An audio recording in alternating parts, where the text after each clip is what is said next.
Hello, everyone. I am here today with my husband. Show off your hand, sir. This is my hand, sir. And this is my hand. I am making him show off his toys. Not all of them, but some of them. Yeah. We're at his parents' house at the moment, visiting. And I just thought it would be a good idea to start to show you guys some of the stuff that I think is really cool. That he has collected since childhood, but he'll be able to tell you where he's got which figure and if he had it before and just rebought it or whatever. Mm-hmm. So yeah, let's start. Okay, all right. Well, we'll start off here with a nice original Kenner Joker figure from what year did this come out? 1993, I think. Yes, it's still in its box. I bought this along with a bunch of other ones from a marketplace in Llandudno in the early 2000s. Do you know what? It might even have been 1999. There's an indoor market there, and a guy had a stand with action figures, and he had a load of Batman ones, and I bought, 6 or 7 of them. I would have got them all, but I only had enough money for 6 or 7 of them. The only one I remember that I wasn't able to get from there was that Robin, the original Robin, and I kind of regretted not being able to get that one, but I got most of the other ones. So I got this Joker. I don't really know what to say about it. That's right. There's one curious thing about it, and I don't know if this is across the board with all of these Joker figures, but for some reason the little underscore line there for Batman is yellow in this figure when it's usually red. Ooh. But yeah, I don't have much else to say about this. His accessory is like a squirt gun. I don't know, maybe if I adjust it like that so the light's not shining on it. Yeah, then you'll see me. Oh, okay. I don't want you to see me. Fine. This is probably one of my favorites. Mm-hmm. Just because it's Joker, obviously, but also it is quintessential 90s. Yes. Yeah. I think a lot of these Kenner figures are, and Mezco have been re-releasing. Well, I say re-releasing. They've been releasing their Batman the Animated Series figures, and they're mimicking this packaging, which tickled my nostalgia gland, let's put it that way. So do they have the original Kenner thing going for them? Well, I noticed that. It's the same design, but it says Mezco instead of Kenner. Yeah. Okay, cool. That's awesome. So why don't we move on to another one? Yeah. I will pick... Okay, let's just go with the Riddler. Okay. Oh, well, he spoiled it. Okay, so I've got a Riddler here. Yeah. Now, this is one I ended up buying on eBay, and you can tell that because it's got a price sticker up here. If Mary will get to it. There you go. And it's an American price. So this was bought off of eBay. I didn't pay very much for it. Certainly paid more than $5.99, which the price sticker seems to suggest. I can't even read upside down what shop this is. You're going to look. That is Hills? I've never heard of that before. Hills. Let us know in the comments if you shopped at Hills. Yeah. But yeah, again, Riddler's not really one of my favourite Batman villains. Although one little piece of trivia I can share with you. The box art here.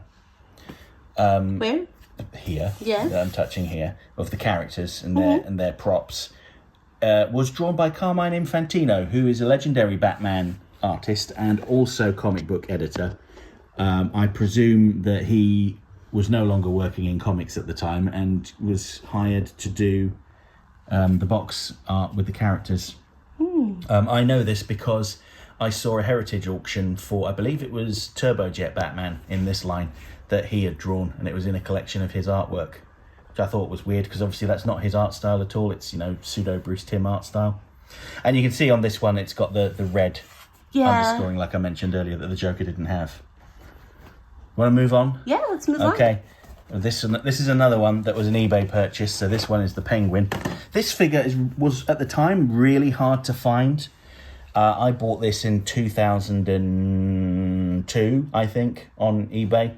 And I paid £80 for it back then, which is a lot of money. I saved up for a while to get it because it was the only one in the main line of the initial launch lineup of Batman figures that I didn't have, or I should say the only villain I didn't have, because I only really cared about the villains. Surprise, surprise. This one is slightly different because it doesn't have the box plastic shell over it, which I don't really know the significance of that.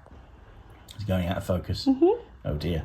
I don't know the significance of it, but it's worth observing, I suppose. Yeah. So this one, I have to admit, one of my least favorites. Oh. Yeah.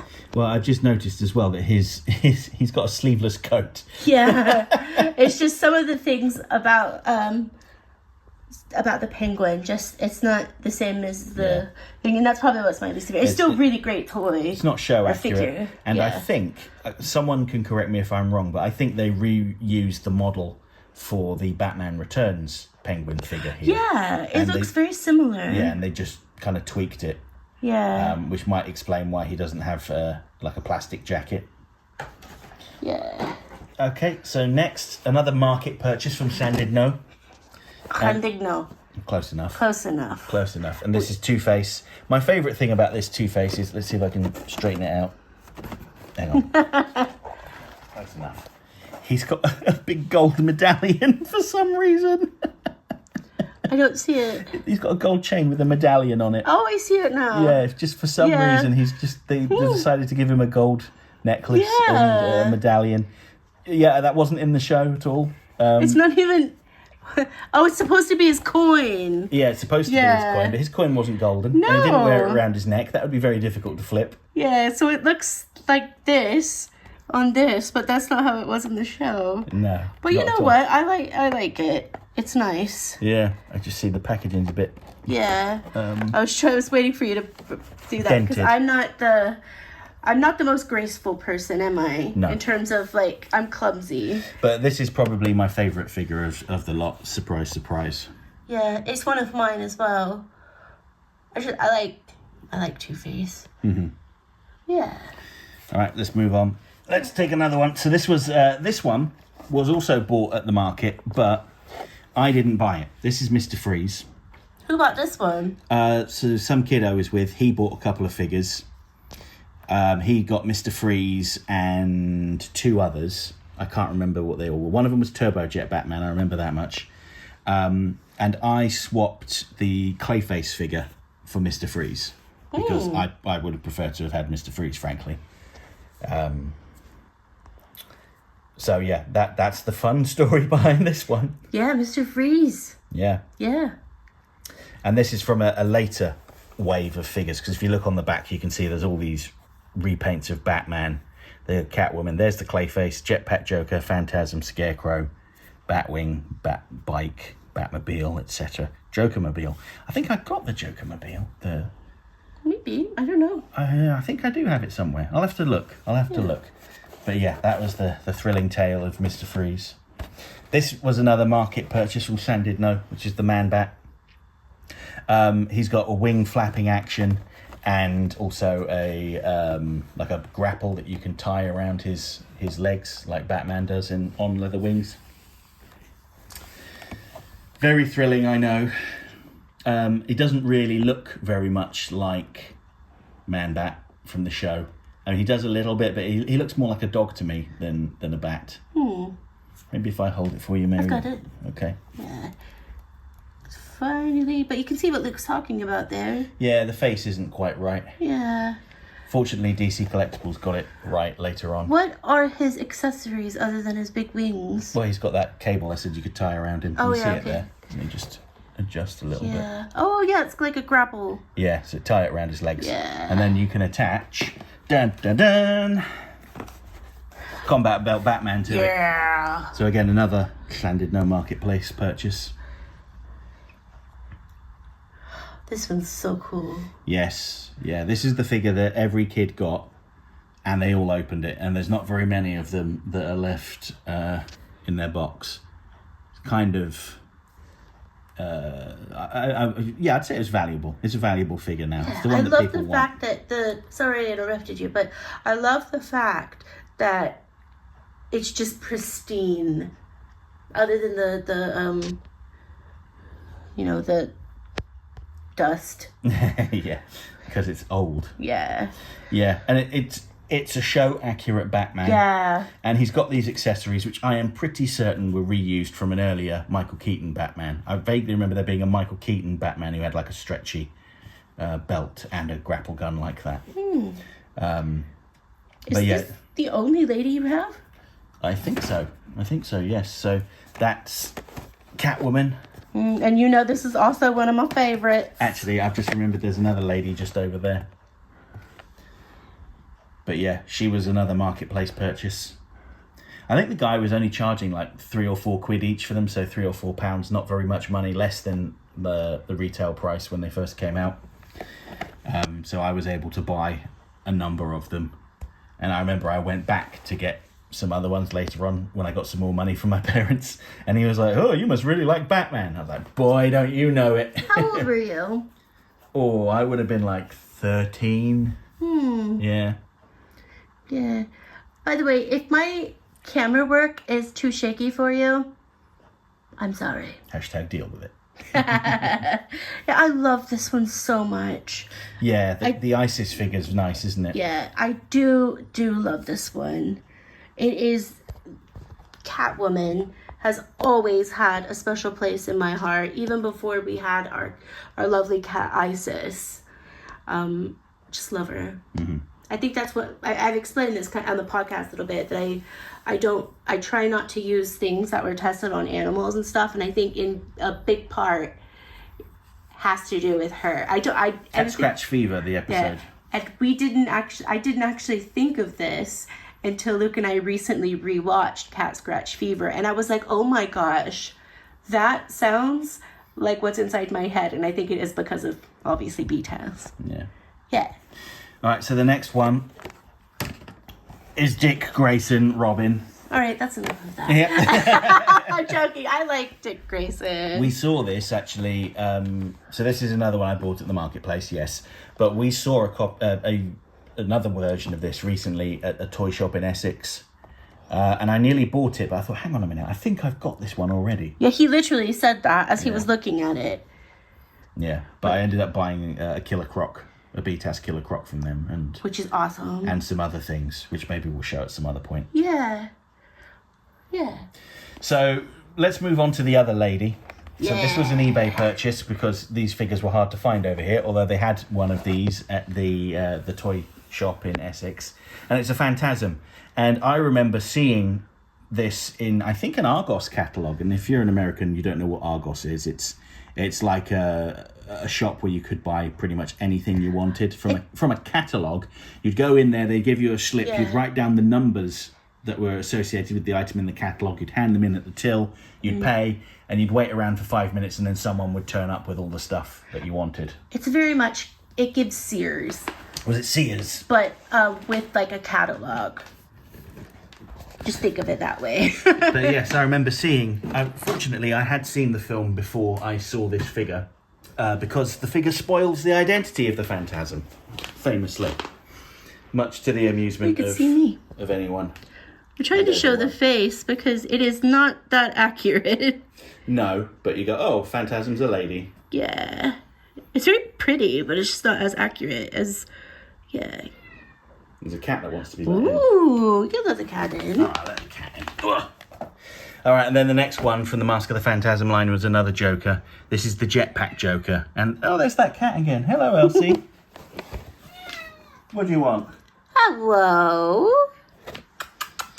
Want to come and smell the dusty stuff? Hello, kitty. Oh, his tail's all wet. Maybe not wet paws. Yeah. He's been outside. Haven't you? Good boy. You are not Gilgamesh. So yeah, anyway, we've had the cat interruption and he keeps threatening to come back. But yeah, so this is another Joker figure. You can see it's something I bought online because it's got an American price tag on it. Kmart for $5.99. I didn't spend very much on it. It was relatively inexpensive. Here comes the cat to inspect. It's all right. He's just going past. He's more interested in the boxes that the figures came in. Of course. But yeah, don't have much else to add about it, really. Yeah. Obviously, it's our channel. Of course, we're going to have a cat break. Of course we are. So the next one is a big special thing. So this is called the Rogues Gallery. And this was a limited edition set that was sold to comic shops. I don't think it was in toy stores. It may very well have been. But it's supposed to be the Gotham City Police Department. Funny story about this. I saw this in our local comic shop, and I remember mentioning it to my dad. I would have been like 12 at the time, and I was like, oh man, I really want that. And he said, okay, next time I go in, I'll get it for you. He went in and said, yep, it was sold. And I was like, oh damn, so disappointed. Months later, Christmas, I open up a present, and it's this. And he said, yeah, it was sold. To me. Yeah. we love Dad. Yeah, very good. We love Dad. But yeah, so you can see on the back, it's got a list of the different villains that are in it and different repaints of them. So there's a repainted Man-Bat, Scarecrow, Catwoman, Clayface, Joker, Phantasm, Poison Ivy, and Killer Croc. Ooh. Funnily enough, there's a recent McFarlane Toys version of Killer Croc was released with a different paint job, the green skin and the really purple trousers. Yeah. That's a reference to this. I actually quite like what they've done with those McFarlane Toys where they've referenced these old Kenner figures. I love that too. But it's just the nostalgia. Yeah. And it just makes you feel so nice when you see that. And you can see the villains' silhouettes along here. Obviously, I've got perfect hand camera work here. Yeah, I'll just look on this side. Okay, that just says The Adventures of Batman and Robin Rogues Gallery. Mine's a bit beat up because, you know, it just lived in my home for years before I thought to put it in storage. But there you go. It's got Velcro to help keep it sealed. And it looks like prisons. Little prison cells. It's quite hard to film these ones. If I lay it flat, one, is that better? because the plastic is that kind of like flexible plastic. Very reflective. But yeah, and I only have my phone here at the moment, so I do apologize because this wasn't like, it's not supposed to be like a big theatrical thing. This is just like supplemental stuff for totally shway people. Yeah, and for me because I actually want him to show off these things. I love this so much. Yeah. So much detail was put into this and so much thought. Yeah. And yeah, the paint jobs are all relevant as well. It's not like they've done a day glow Joker. That Catwoman's got a black costume because, okay, that's what her costume was in the new Batman Adventures. But it's also a reference to Batman Returns. Killer Croc, again, the green skin with the purple trousers is more of a reference to his comic book look. Poison Ivy's got darker colours. Might even be a nod towards Batman and Robin, which came out around the time this did. Clayface being grey, I guess he's a different type of clay. Joker's got a slightly richer costume. Yeah, Scarecrow's orange for some reason. But yeah, I mean, I thought these were quite nice repaints. Yeah, and Phantasm is pretty much just Phantasm. Yeah. Yeah. I think she's inverted. She's black and grey rather than grey and black. Yeah. Yeah, she is inverted. We can compare the two. Yeah. Compare the two. See? Black bodysuit, Oh, grey. yeah. Grey bodysuit, black. Yeah. And then let's see if that will go. Yeah, you can definitely see that now. Well, I say you can. Sort of. Yeah. That's fine. But yeah, this one's very cool. I keep meaning to look up a more pristine replacement because you can see this one's a bit like tatty and beat up. Yeah, but it's also from like the 90s. Yeah, it is. It is. So, yeah. One last thing I wanted to show, if I can figure out where it's gone. The cat knocked it over. So this is a new Batman Adventures figure.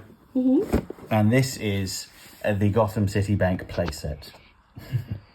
So it's literally just like an Art Deco BTAS style building that you can place your figures in. And I used to display my opened figures with this. There was a Joker's Chemical Lab as well, which I've got somewhere, but I wasn't able to find today.